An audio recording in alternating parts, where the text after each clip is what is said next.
Querida iglesia, muy buenos días. Bueno, damos gracias al Señor por otro día del Señor en que nos concede estar juntos para adorarlo. Así que mientras vamos aquí, hermanos, alistando todo, por favor, alista su Biblia, siéntese bien. Recuerde que este es un tiempo de adoración. Y allí, en Primera de Pedro, capítulo 1, versos 1 y 2, encontramos, hermanos, lo que es la introducción a esta preciosa epístola. Así que, hermanos, hoy vamos a iniciar un nuevo expositivo en nuestra congregación. Gracias a Dios porque nos concedió culminar con 1 Corintios y ahora vamos a emprender la preciosa labor de exponer, oír la primera epístola del apóstol Pedro a los expatriados de la dispersión. Vamos a ir poco a poco, hermanos, entendiendo de qué se trata todo esto. Y he titulado, hermanos, esta introducción, como ustedes pueden ver, Pedro, de la autocompasión a la autonegación. Verdaderamente, hermanos, hoy vamos solamente a avanzar en una parte del versículo 1. Recordemos que esto es un expositivo. Hay algunos aspectos, hermanos, que me parece importante que enfaticemos.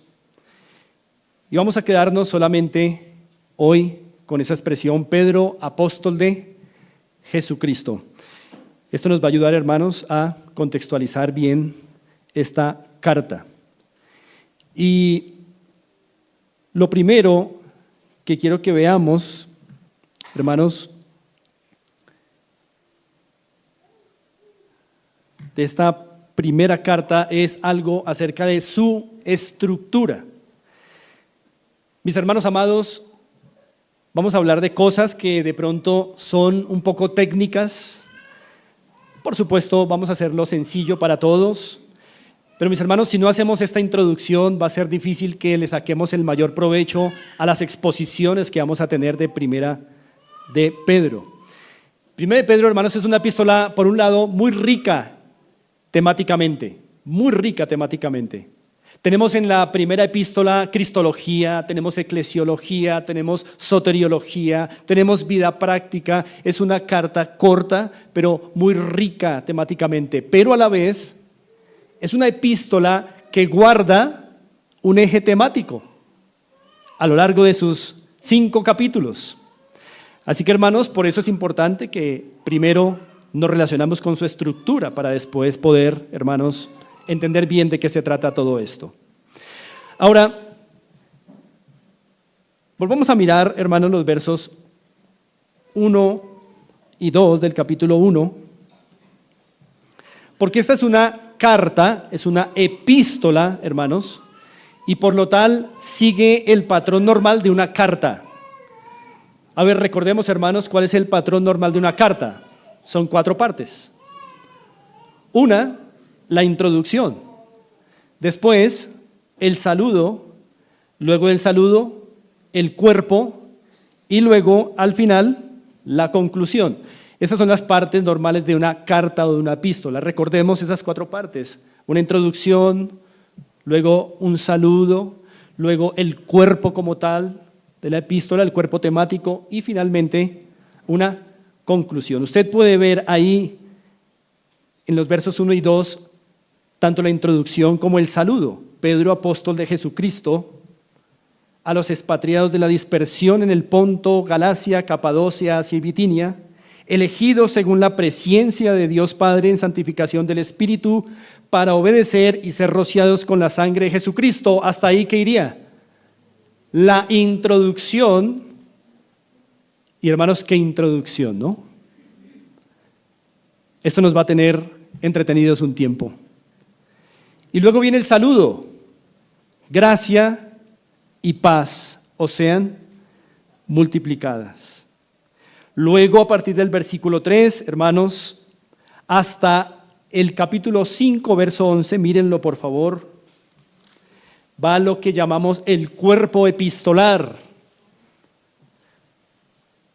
1 Pedro 5:11, hasta ahí va. Desde el 1:3 hasta el 5:11 va el cuerpo epistolar. Y desde el verso 12 hasta el 14 iría lo que llamamos la conclusión. Entonces, hermanos, ahí tenemos las partes básicas de una epístola, de una carta, y la carta de Pedro a estos expatriados sigue el patrón normal de las antiguas cartas griegas, que comenzaban, reitero, con esa introducción, luego un saludo, luego un cuerpo temático y una conclusión. Ahora, hay algo más, hermanos, en esta carta, ya entrando un poco más en detalles, y es que esta carta exhibe también un patrón, no solo de las antiguas epístolas griegas, sino un patrón muy judío también, hermanos. De seguro esto nos va a ayudar a entender mejor la epístola. Sí, exhibe toda la epístola un patrón judío muy sencillo. El patrón judío de, primero, exponer doctrina y después llamar a la obediencia con base en la doctrina. Es un patrón simple de dos partes. Cuando los maestros judíos, cuando los rabinos exhortaban a sus discípulos, ¿qué hacían primero? Puntos doctrinales.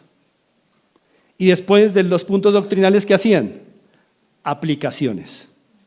Es algo muy, digamos, común, pero los judíos se tomaban muy en serio esto.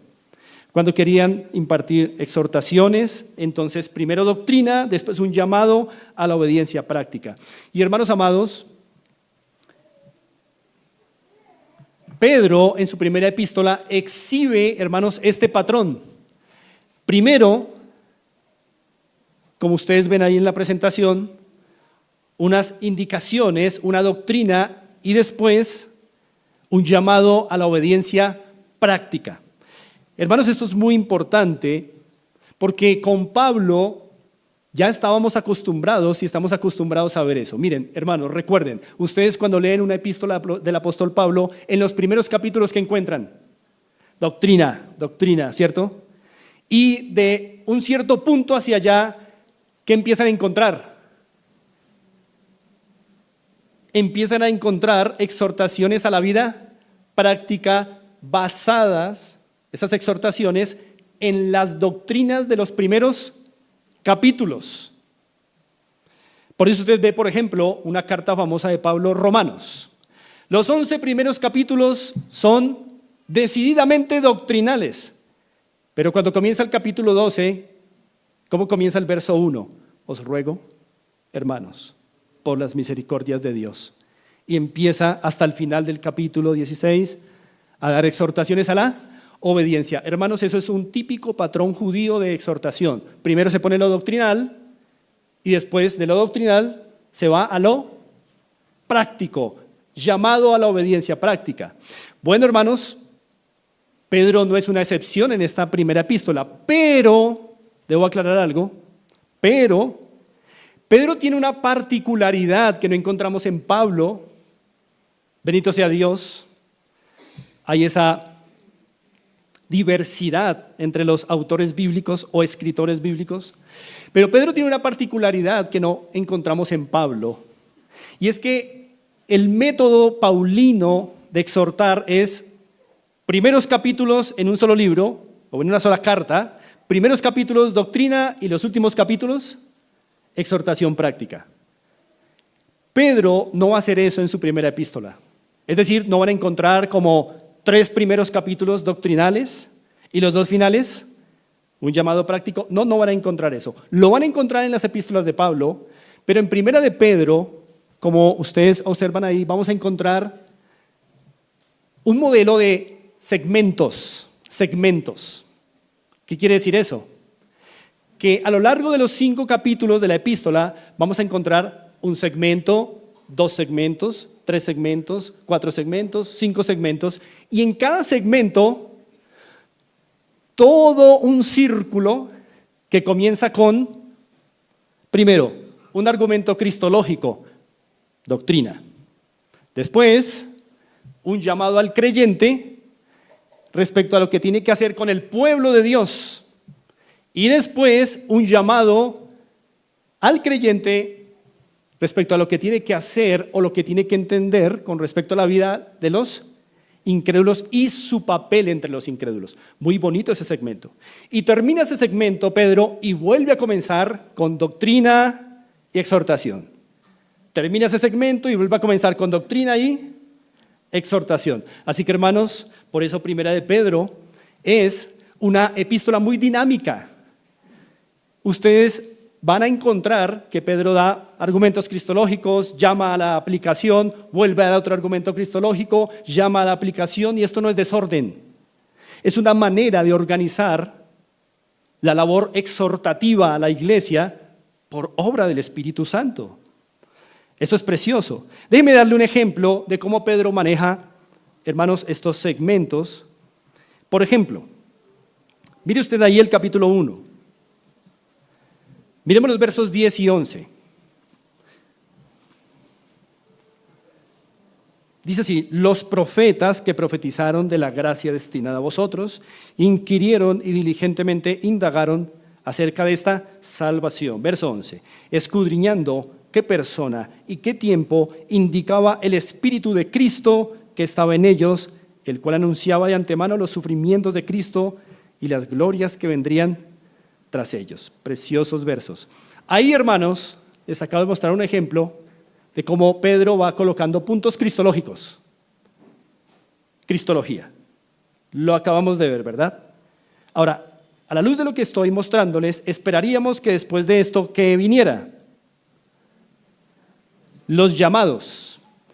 Y ahí en el verso 13 dice, Pedro, por tanto, noten que ya hizo un llamado. ¿Lo notaron?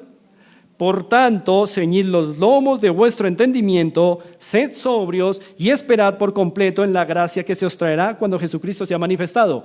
Ahí está a punto de culminarse un segmento, pero ¿qué le falta a ese segmento? Un llamado al creyente respecto a los incrédulos, lo cual encontramos abajo en el verso 18. Sabiendo que fuisteis rescatados de vuestra vana manera de vivir, la cual recibisteis de vuestros padres. Allí Pedro está haciendo un llamado al creyente a considerar realidades entre los impíos, incluyendo sus propios padres, y las tradiciones que se han heredado. Déjenme darle un ejemplo de otro segmento. Miren 1 de Pedro 2:4.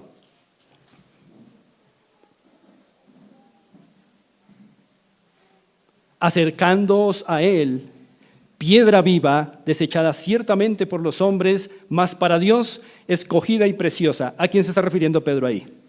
A Jesucristo. Noten, otra vez pone un punto cristológico. ¿Qué esperamos que ocurra después? Un llamado al creyente respecto al pueblo de Dios. Pues miren el verso 5. Vosotros también, ahí está el llamado, como piedras vivas, sed edificados como casa espiritual, sacerdocio santo, para ofrecer sacrificios espirituales aceptables a Dios por medio de Jesucristo. Es lo que estamos haciendo hoy. Pero notan, hermanos, como Pedro, antes de llamar a la obediencia, ¿qué coloca como fundamento? Un punto cristológico. Eso nos va a enseñar cosas interesantes más adelante. Pero falta un llamado respecto a los incrédulos. Miren el verso 7. Para vosotros, pues, los que creéis, Él es precioso. Pero para los que no creen, ahí puso el punto. La piedra que los edificadores desecharon ha venido a ser la cabeza del ángulo. Siempre Pedro, hermanos, va a estar haciendo esto. Pone un punto cristológico, luego hace un llamado al pueblo de Dios para su vida respecto al pueblo de Dios y finalmente termina con un llamado al creyente respecto a los incrédulos. Déjeme darle un último ejemplo. Miren el verso 9. 1 de Pedro 2:9. Vuelve Pedro y comienza un nuevo segmento. Mas vosotros sois linaje escogido, real sacerdocio, nación santa, pueblo adquirido por Dios para que anunciéis las virtudes de aquel que os llamó de las tinieblas a su luz admirable. Ciertamente aquí ha colocado un punto cristológico, lo vamos a ver después, pero miren ahora el verso 11.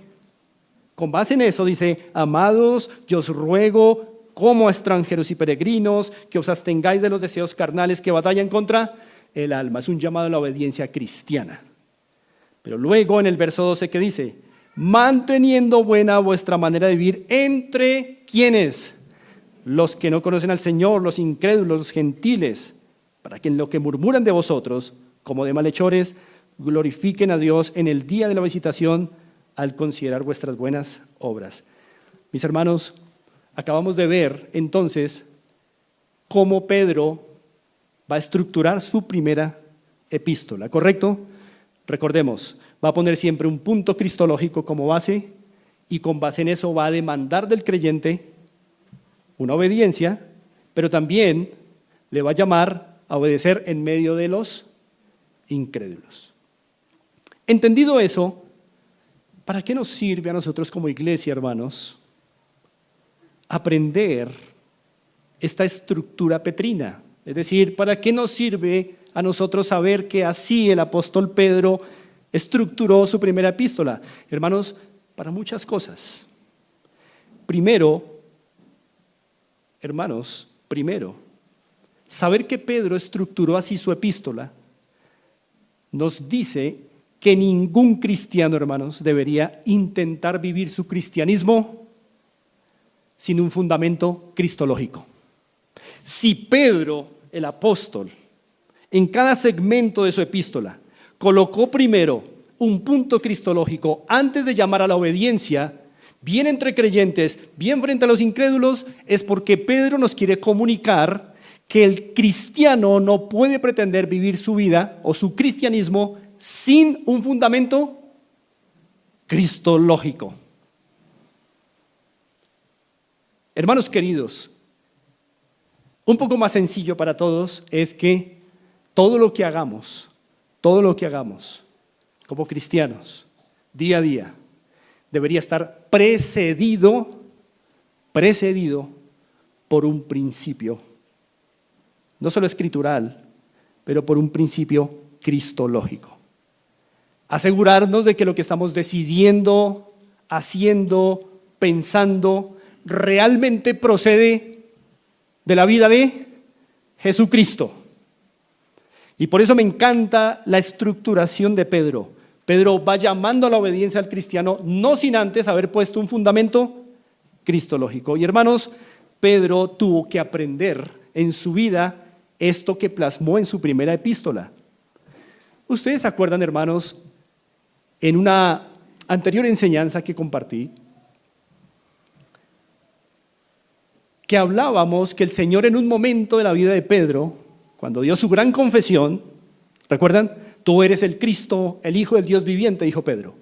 Y el Señor en un momento, en medio de esa conversación, le dice a Pedro y a los discípulos, no lo digáis a nadie, no lo digáis a nadie. Recuerden, hermanos, que en esa ocasión nos preguntábamos cómo es posible que Cristo vino a dar testimonio de Dios, testimonio de la verdad, y cuando Pedro hace una gran confesión revelada por el Padre, el Señor le dice, detente, no salgas a decir nada. Resolvíamos ese dilema afirmando esa vez, hermanos, que la razón por la cual el Señor le impidió a Pedro salir a los cuatro vientos a decir algo acerca de Cristo, a pesar de su confesión verdadera, es que Pedro todavía no entendía las implicaciones de lo que había acabado de decir.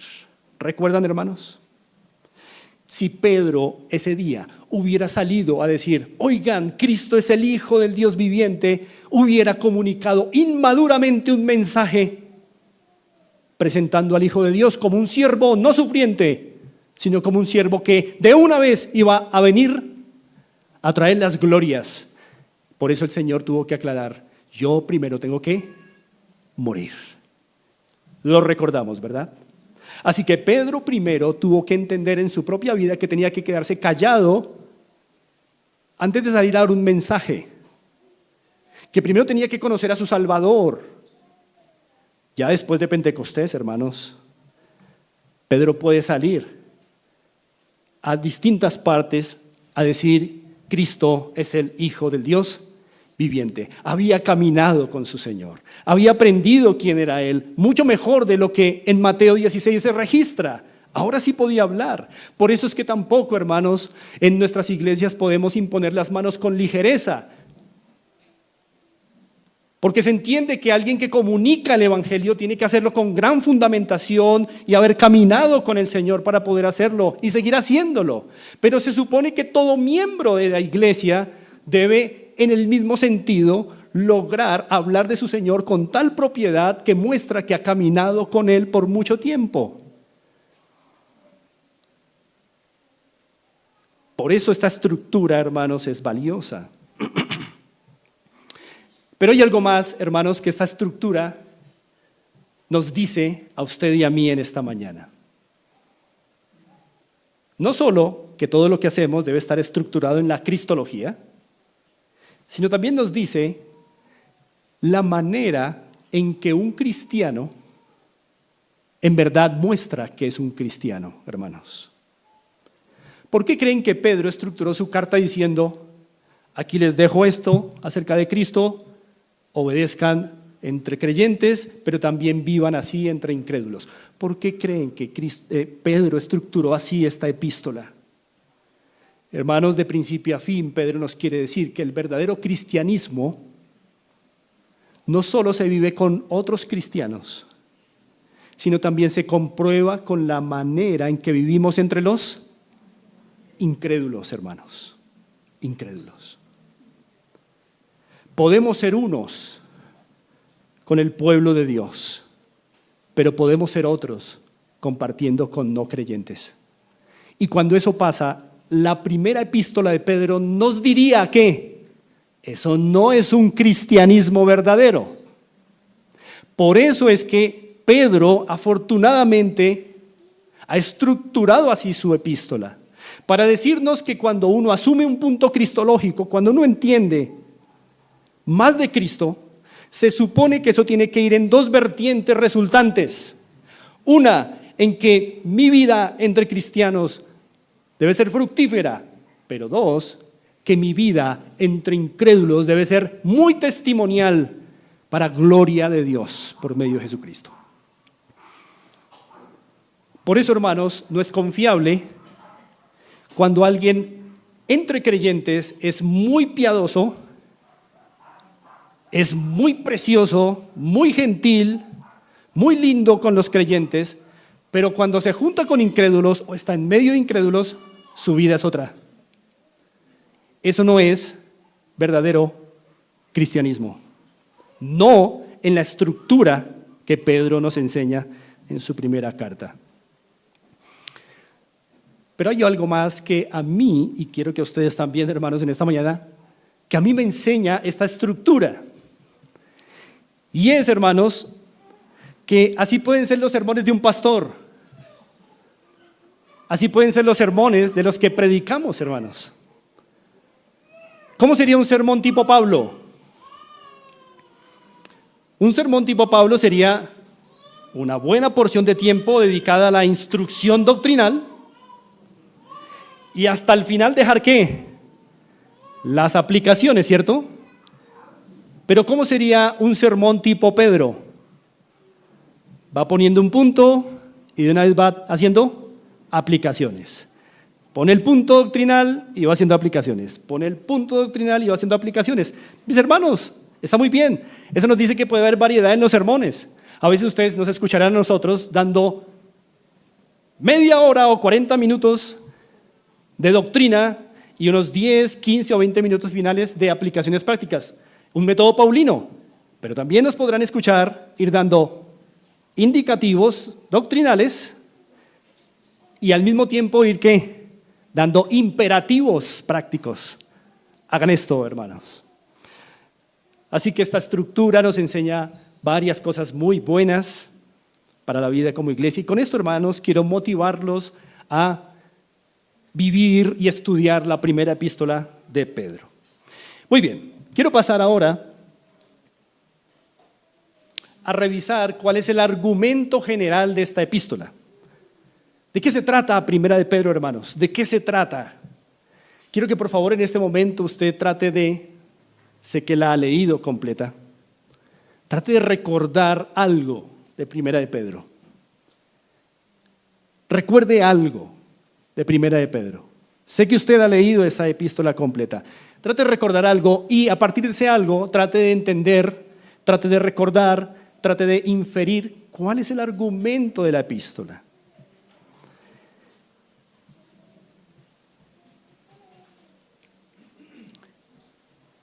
Aquí, hermanos, propongo este argumento general. Voy a leerlo a favor de ustedes. Y es el siguiente. Creo, hermanos, que el argumento general de toda la epístola es que así como Cristo padeció antes de ser glorificado, es decir, así como Él tuvo que vivir primero humillación para después ser exaltado, el cristiano, es lo que trata de argumentar Pedro allí, el cristiano que padece puede ser consolado. Ese es el punto de la primera epístola a Pedro. Que el creyente que padece puede ser consolado al verse cumpliendo el mismo cronograma de su Señor. ¿Cuál fue el cronograma del Señor? Primero sufrir y después ser exaltado. Qué consuelo, hermanos, es ver a lo largo de las páginas de Primera de Pedro cómo diferentes padecimientos que sufre el cristiano pueden verse desde una nueva perspectiva si entendemos, este es el cronograma de mi Señor. Pedro quiere que el creyente imite al Señor, inclusive en ese cronograma de vida. Mis hermanos, generalmente ustedes y yo, ¿en qué quisiéramos imitar al Señor Jesús? En el poder para hacer milagros, ¿verdad? En resucitar muertos con una palabra. Yo me he imaginado muchas veces así. Cuando me hallo pensando en Cristo, me gustaría tener un ministerio en donde yo pudiera decirle a un hermano enfermo, hasta aquí llegó tu enfermedad. En el nombre del Señor Jesús, levántate y anda. En eso es que generalmente quisiéramos imitar al Señor Jesucristo. Su poder para hacer milagros, su poder para resucitar muertos, su poder para multiplicar la comida. Pero hermanos, la primera epístola de Pedro llama al cristiano a imitar su cronograma de vida. Y es primero sufrir antes que ser exaltados. Las glorias son postreras y están seguras. Es lo que nos va a decir Pedro. Pero el cristiano tiene que sufrir una u otra cosa. Pero tiene que entender que primero tiene que padecer. Y mis hermanos, es muy consolador si usted y yo en tiempos de sufrimiento podemos entender, estoy en el cronograma de mi Señor. Eso es lo que Pedro va a argumentar en todos sus 5 capítulos, hermanos. Porque el creyente sabe que su herencia en los cielos está asegurada por el plan eterno de Dios, plan revelado en Cristo. Así que mis hermanos, la primera epístola de Pedro promete, hermanos, darnos una vía de consuelo.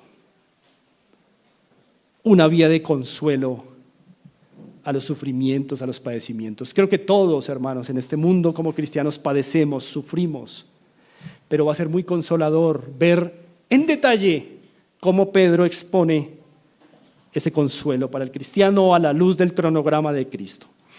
Déjenme, hermanos, contextualizarles de cómo Pedro trata los padecimientos en la primera epístola.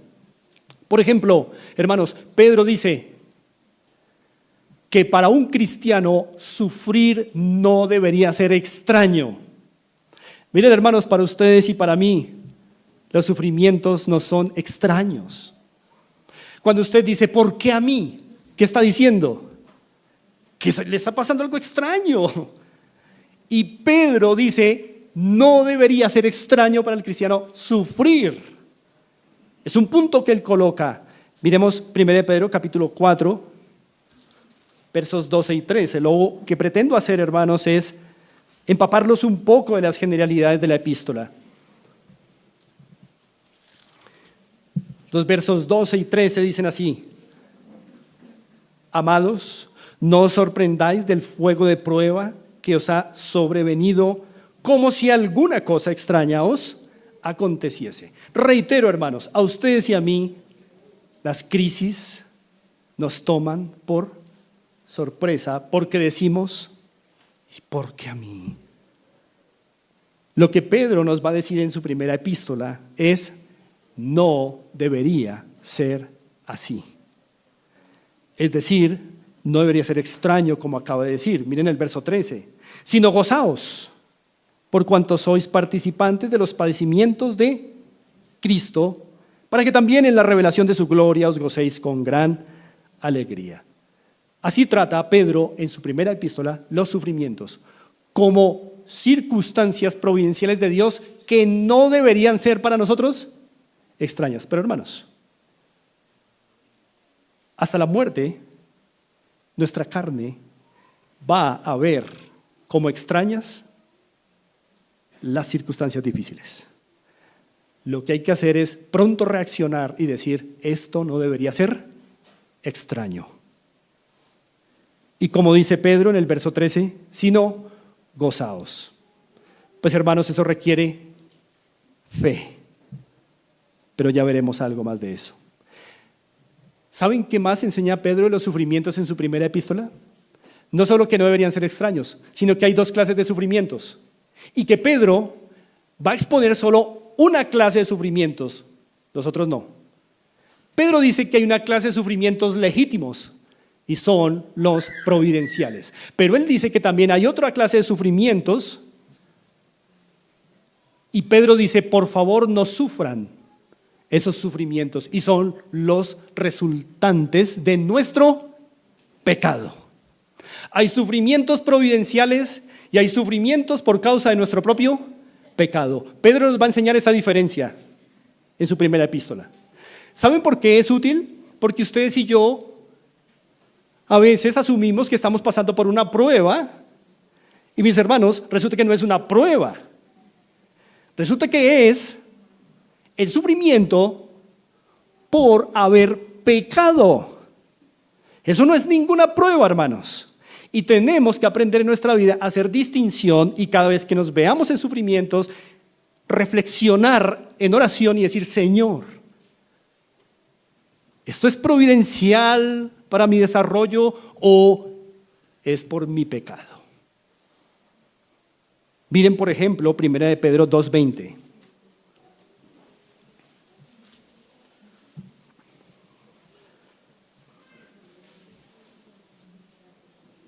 Dice Pedro: pues qué gloria es si pecando sois abofeteados y lo soportáis. Reflexionen en eso, hermanos. Pedro dice: no hay ninguna gloria en sufrir por causa del pecado. Ninguna. Qué buena distinción, hermanos. Sigue diciendo: mas si haciendo lo bueno sufrís y lo soportáis, esto ciertamente es aprobado delante de Dios. Aprobado. Es decir, que el Señor que aprueba que sus hijos sufran haciendo lo bueno. Mis hermanos, eso es contra natura. ¿Por qué? Porque usted espera que si se porta bien, le vaya bien. Y en principio general es así, pero no siempre. Si usted no aprende a hacer esta distinción que hace Pedro en la primera carta, usted se va a amargar cuando usted, haciendo el bien, sufra. Por eso es importante hacer esta distinción. Miremos 1 de Pedro capítulo 4, versículo 15 y verso 16, dice así la palabra del Señor. 1 de Pedro 4, 15 y 16. Así que ninguno de vosotros padezca como homicida, o ladrón, o malhechor, o por entremeterse en lo ajeno. Si yo les preguntara, hermanos, de esas 4 razones que da ahí Pedro para padecer por el pecado, ¿cuál es la que más le ha tocado a usted? ¿Cuál diría? Por ahí escuché a alguien: por entremeterse en lo ajeno. Sí.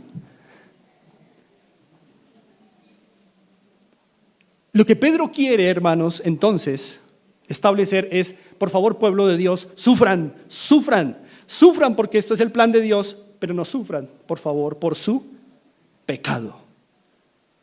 Y por eso dice ahí el verso 16: pero si alguno padece como cristiano, no se avergüence, O sea que la vergüenza viene cuando uno tiene que padecer y llorar por causa de ¿qué?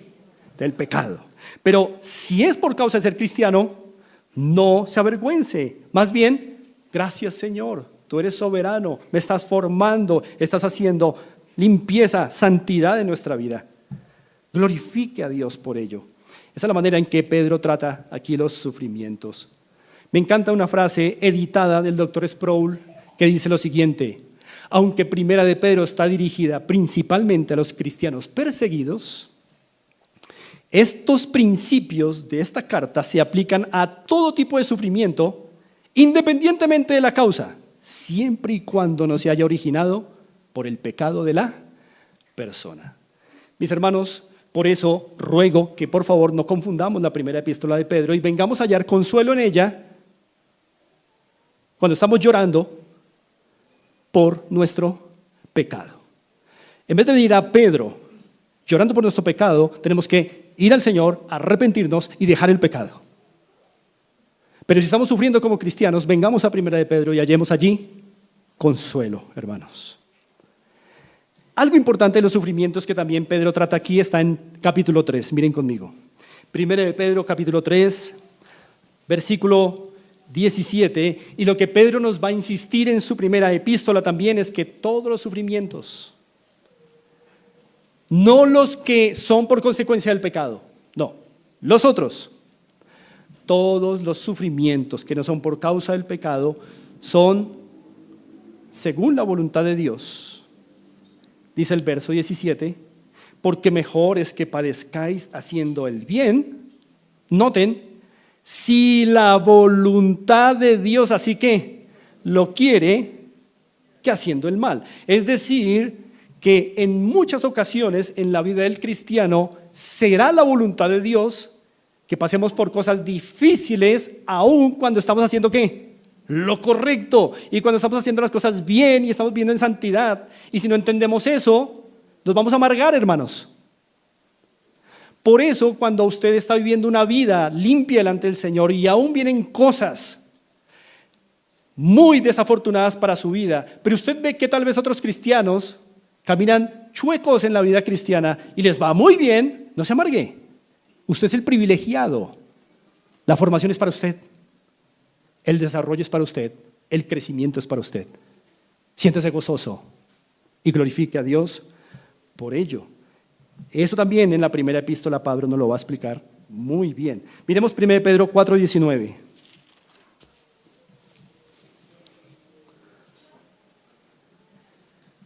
Dice así, 1 Pedro 4:19, de modo que los que padecen, ¿según qué? La voluntad de Dios, no según el pecado propio, sino según la voluntad de Dios, ¿qué tienen que hacer? Encomienden sus almas al fiel Creador y hagan el bien. Mis hermanos, hay mucho que Pedro nos quiere decir al respecto. Por eso este es positivo, hermanos. Tiene que ser muy fructífero para nuestra vida como iglesia. Hay muchas cosas que nos quiere decir. Y seguro muchos mitos de los sufrimientos, hermanos, el Espíritu Santo a través de esta epístola los va a tener que destruir. Porque tenemos tantos mitos de los sufrimientos que Pedro una y otra vez aquí y allí los va a ir destruyendo. Así que, hermanos, con todo lo anterior que he dicho, quiero animarlos a atesorar las enseñanzas que vamos a ver sobre Primera de Pedro en este expositivo. Una cosa más diré de su estructura, y es, hermanos, que esta carta fue escrita aproximadamente entre el año 64 y 67 después de Cristo. Entre el 64 y 67 después de Cristo. Se cree que Pedro murió aproximadamente en el año 67-68 después de Cristo bajo la cruenta persecución del emperador Nerón, emperador romano. Una persecución que se recrudeció desde el 64 precisamente hasta el 68. Bajo esa persecución, hermanos, recordemos que dos grandes apóstoles murieron, Pablo y nuestro apóstol Pedro. Así que, hermanos, Pedro ya había caminado un buen tiempo con el Señor. Y por eso la primera carta, su primera epístola a los expatriados, revela su madurez y nos deja pensar en esa antigua inmadurez de Mateo 16,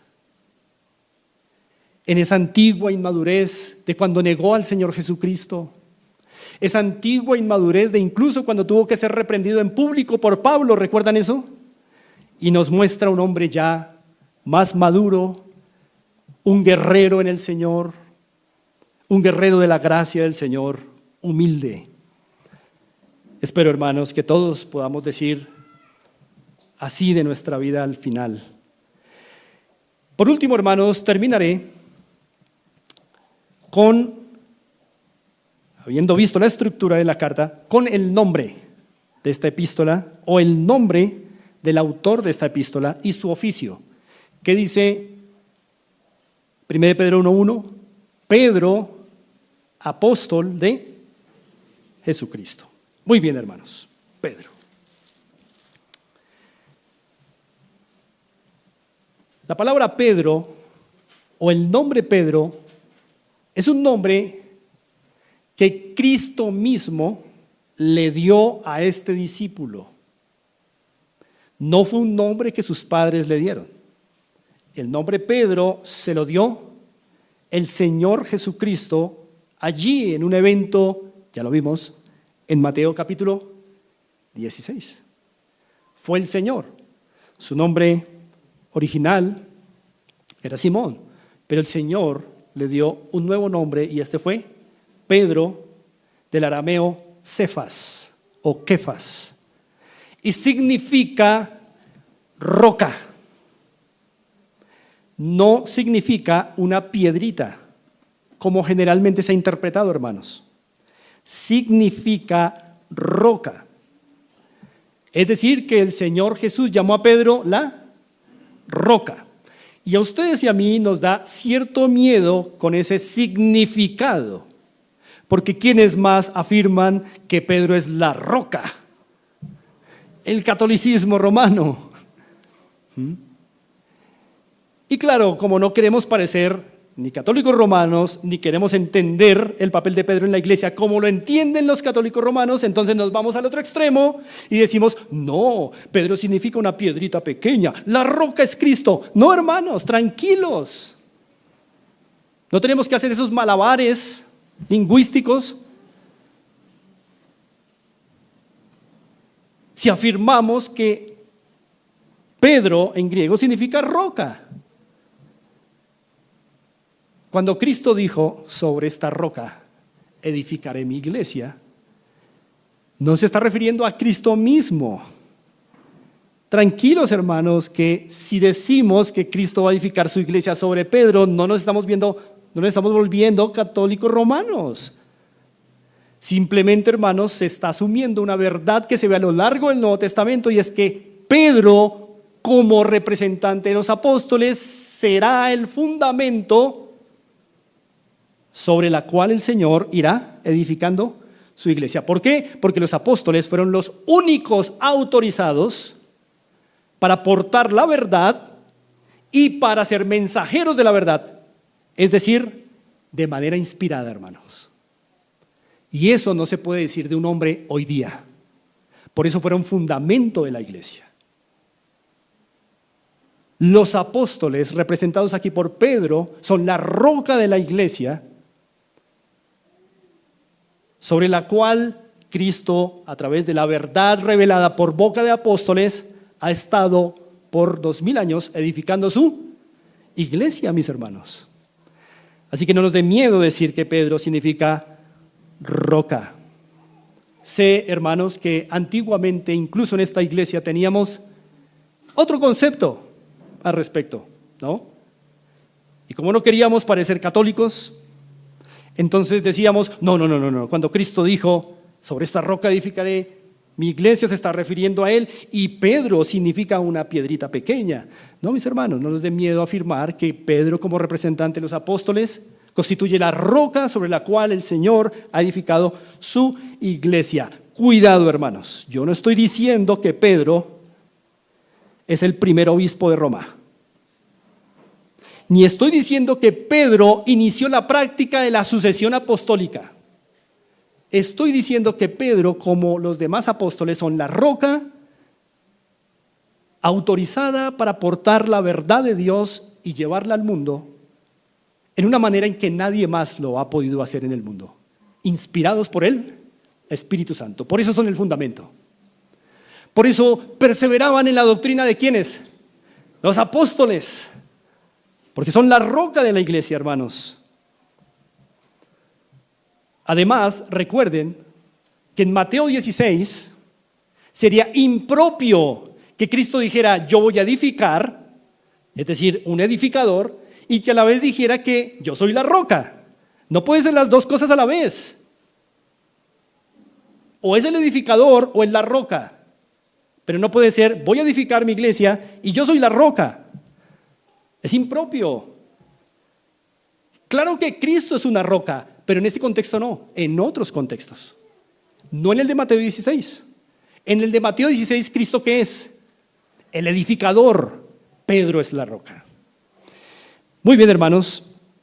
Así que, aclarado esto, por eso es que la muerte de los apóstoles pone fin ¿a qué, hermanos? Al apostolado, y con el fin del apostolado, ¿a qué más? Al canon de la verdad. Por eso es que muertos los apóstoles, que son la roca, es decir, los mensajeros autorizados para portar y llevar la verdad de Dios de manera inspirada, muertos ellos, ya no hay más verdad por revelar. Es suficiente. Por eso, muertos los apóstoles, ¿qué se cierra también? El canon, la revelación. Por eso es importante entender esto de que Pedro es la roca. Es un fundamento de revelación para la iglesia. Pero hermanos, pregunto, y los constructores presentes nos pueden confirmar eso. Cuando se echa un fundamento en una casa, ¿hay que seguir echando otro fundamento? Interminablemente fundamentos y fundamentos y fundamentos. Hay un momento en que el fundamento tiene que ser echado y pare de contar. Ahora, ¿qué viene después del fundamento? Levante la casa, la edificación, construya. Mis hermanos, afirmar que hoy hay apóstoles sería decir que hay que estar interminablemente echando ¿qué?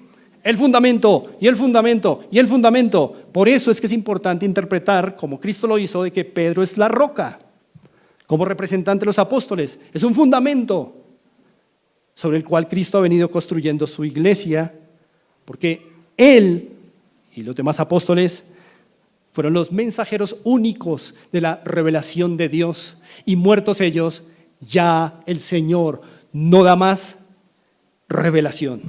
Es suficiente. Tal vez usted diga, ay, pero quisiéramos más. Mis hermanos, ¿de verdad quisiéramos más? Si ni siquiera podemos con un párrafo de la Biblia. Y queremos más. No podemos con el primer capítulo de Apocalipsis. Y queremos más. Ahora, muertos los apóstoles, echado el fundamento, solo queda construir. ¿Queda, hermanos, aclarado el nombre de Pedro? Muy bien. Ahora su oficio. Pedro, apóstol de Jesucristo. Mis hermanos, no voy a hacer una biografía de Pedro. No estoy capacitado para eso. Pero sí voy a tocar un punto importante de su apostolado. Pedro, apóstol de Jesucristo. Acompáñenme, por favor, a Mateo capítulo 16.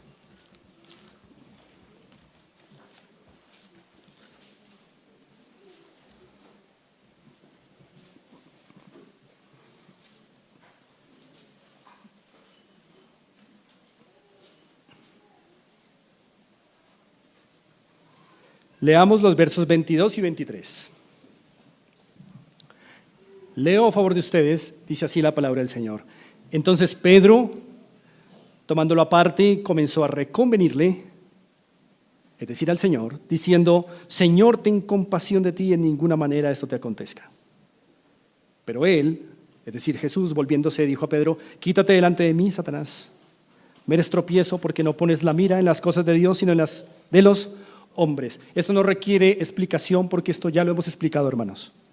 Pero llévese en mente este Pedro de aquí, por favor, este de Mateo 16. Compárelo con 1 de Pedro capítulo 3. Vamos a 1 de Pedro capítulo 3.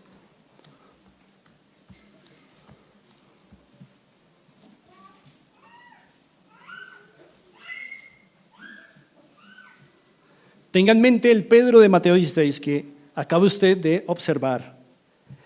Ahora leamos en el verso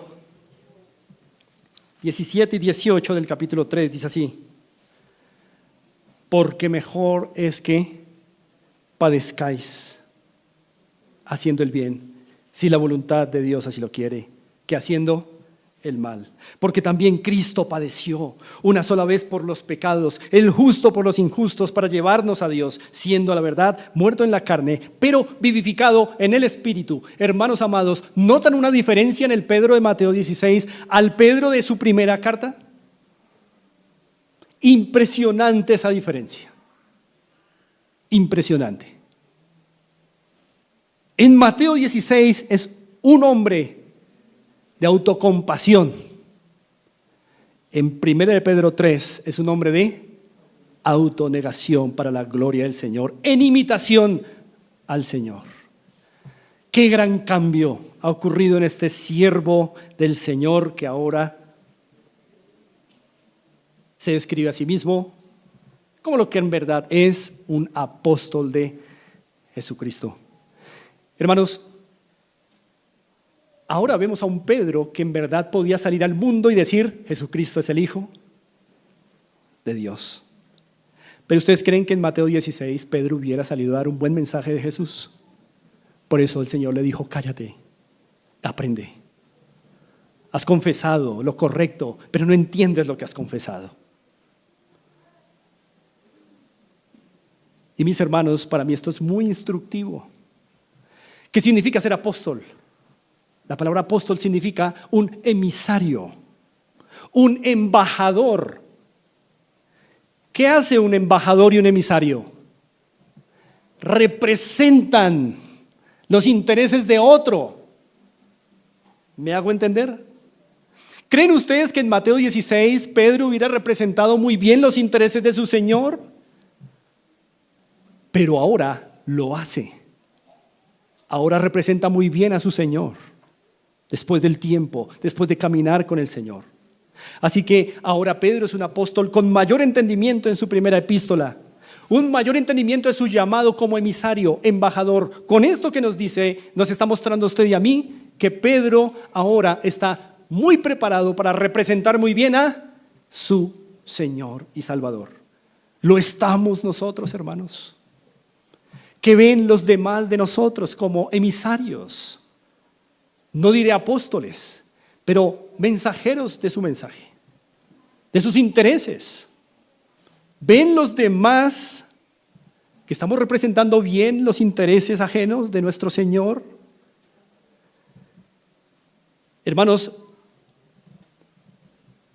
Pedro tuvo que perfeccionarse como embajador. Sí, al principio lo negó. Lo llamó a la autocompasión. Un día fue un hipócrita y Pablo tuvo que llamarle la atención. Pero aquí vemos a un Pedro madurado. Hermanos, es el plan del Señor para nuestras vidas también. Madurarnos para poder ser fieles emisarios del Señor, dar un buen testimonio de Él. Es vergonzoso, hermanos, que muchos hoy se autoproclaman apóstoles de Cristo, embajadores del Señor, usan el epíteto apóstol, un nombre que queda muy grande para cualquier ser humano que no sea llamado para esto, pero muchos se llaman así, apóstoles de Cristo. ¿Y qué ostentan? ¿Qué intereses representan, hermanos? los suyos, con sus buenos relojes, con sus carros, sus aviones, sus lujos, sus riquezas. Hermanos, es una vergüenza para el evangelio. El apóstol, el embajador de Cristo, representa los intereses de su Señor, no los suyos propios. Y aquellos que hoy se llaman apóstoles, todos sin excepción, hermanos, representan sus propios intereses. Son hombres que buscan no al hombre, sino lo que el hombre tiene. Y Pablo tuvo que aclarar eso a la iglesia de Corinto, ¿recuerdan?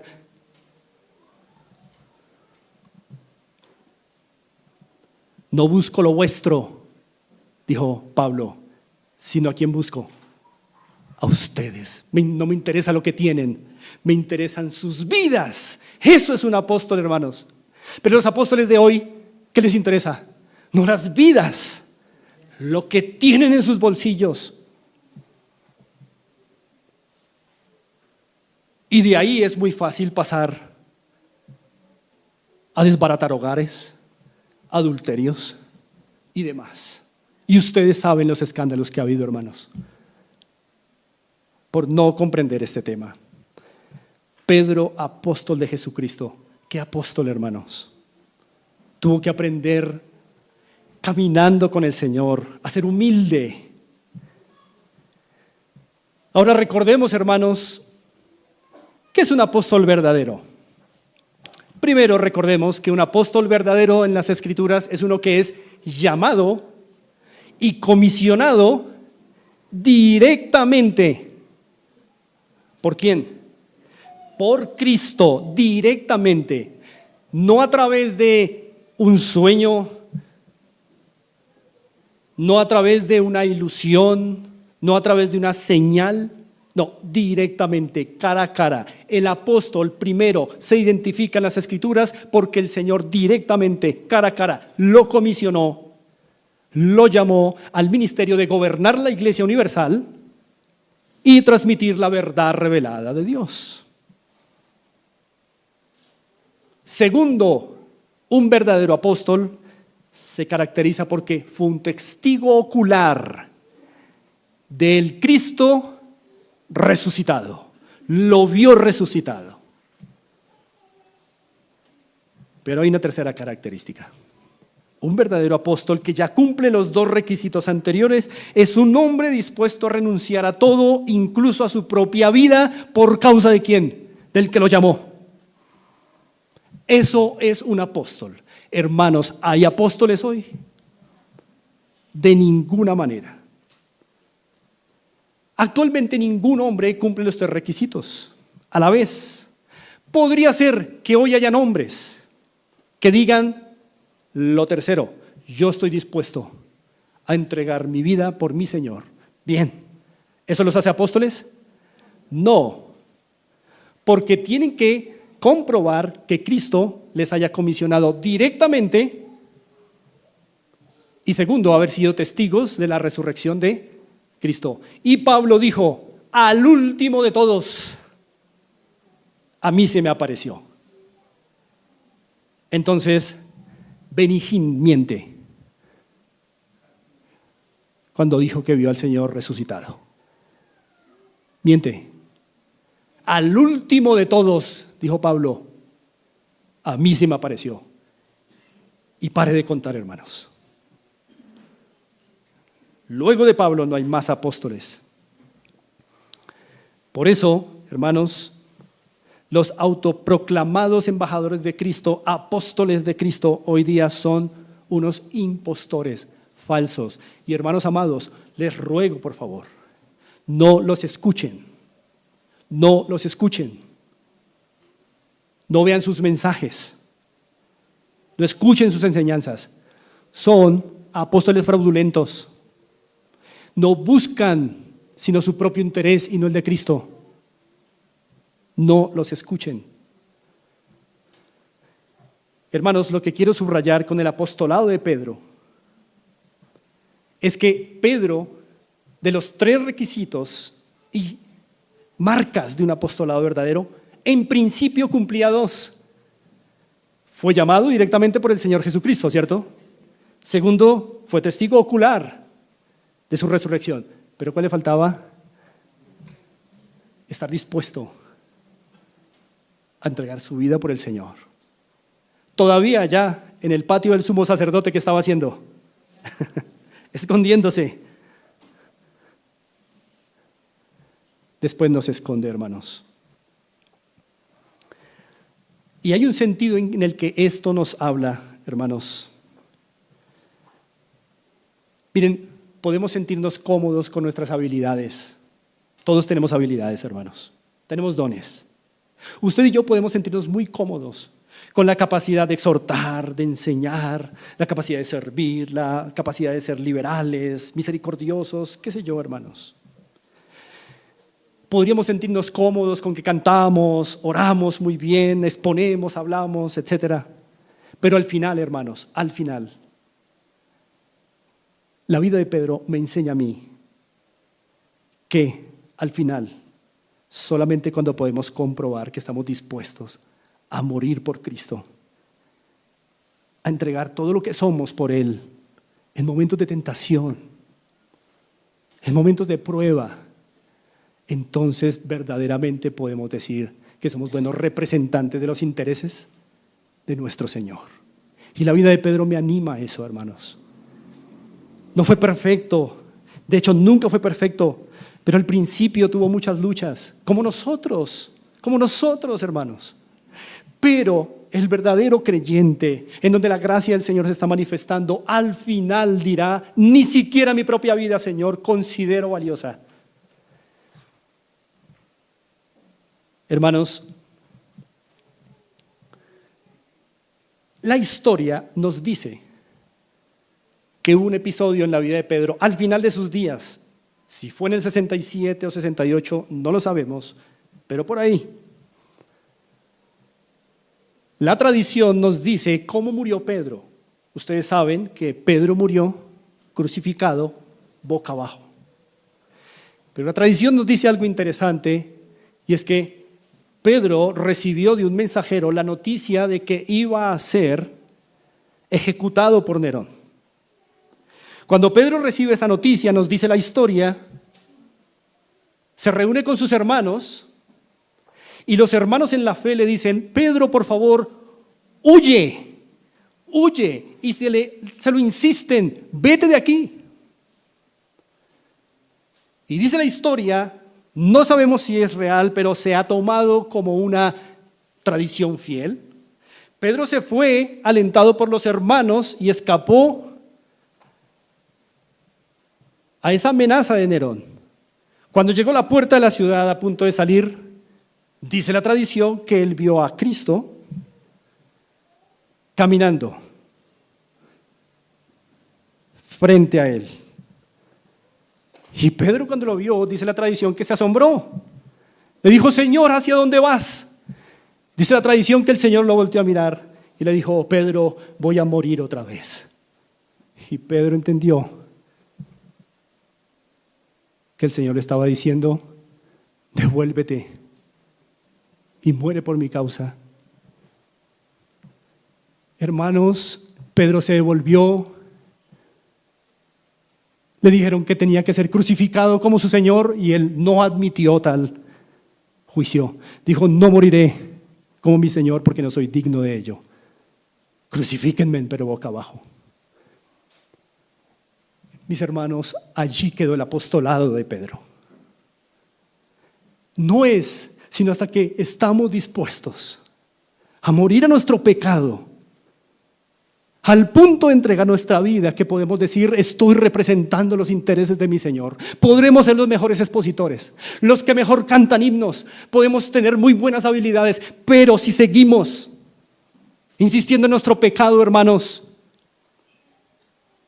no podemos decir que somos buenos embajadores del Señor. Que la vida de Pedro, hermanos, sea un aliento para nosotros y que su primera epístola el Señor la use poderosamente en la vida de nuestra iglesia. Oremos. Padre, te damos gracias por esta preciosa carta. Concédenos, Señor, sacar el mayor provecho de ella instrúyenos, redargúyenos, Señor, y concédenos ser fieles embajadores y representantes de los intereses de nuestro Señor Jesucristo. Concédenos, Señor, no considerar nuestra propia vida valiosa. Solo hay una vida valiosa, es la de tu Hijo. Ayúdanos, Señor, a ajustarnos a esta verdad. Te lo pedimos en Cristo. Amén.